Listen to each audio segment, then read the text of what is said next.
సామాన్య ప్రజల ఉసురు పోసుకున్న మాజీ ముఖ్యమంత్రి జగన్ లాంటి వారిని దేవుడు కూడా క్షమించడన్నారు తెలుగుదేశం పార్టీ సీనియర్ నాయకుడు వినుకొండ ఎమ్మెల్యే జీవి ఆంజనేయులు.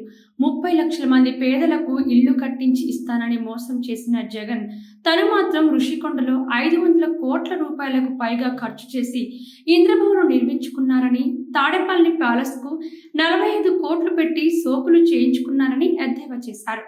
ఇదే జగన్ చిత్తశుద్ధితో పనిచేసి ఉంటే ఆ మొత్తంతో కనీసం 30,000 మందికి గృహవసతి సమకూరేదన్నారు జీవి ఆంజనేయులు.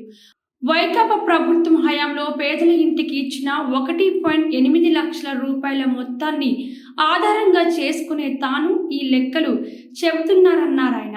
వినుకొండ పట్టణంలోని శ్రీ కోదండరామస్వామి ఆలయ ప్రథమ వార్షికోత్సవంలో జీవి ఆంజనేయులు పాల్గొన్నారు. ఆలయ అర్చకులు, కమిటీ సభ్యులు పూర్ణకుంభంతో ఆయనకు స్వాగతం పలికారు. స్వామి వారికి ప్రత్యేక పూజలు నిర్వహించారు.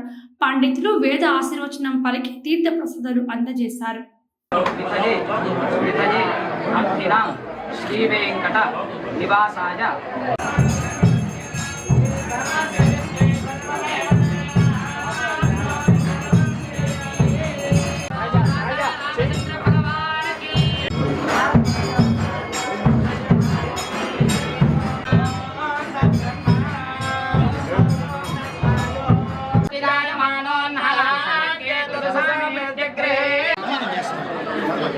ओम नमो नमो भवति जायमानोन्हाङ्केतुषसामे शतं जीव शरदो वर्धमान इत्यपि निगमो भवति शतमिति शतं दीर्घमाजमस्वजेन कोदण्डरामस्वानुग्रह प्रसाद सुप्रीतो सुप्रसन्नो वरदो भवतु जय श्रीराम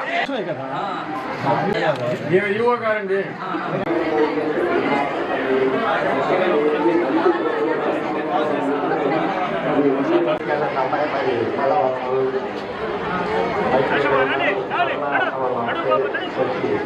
Aduh,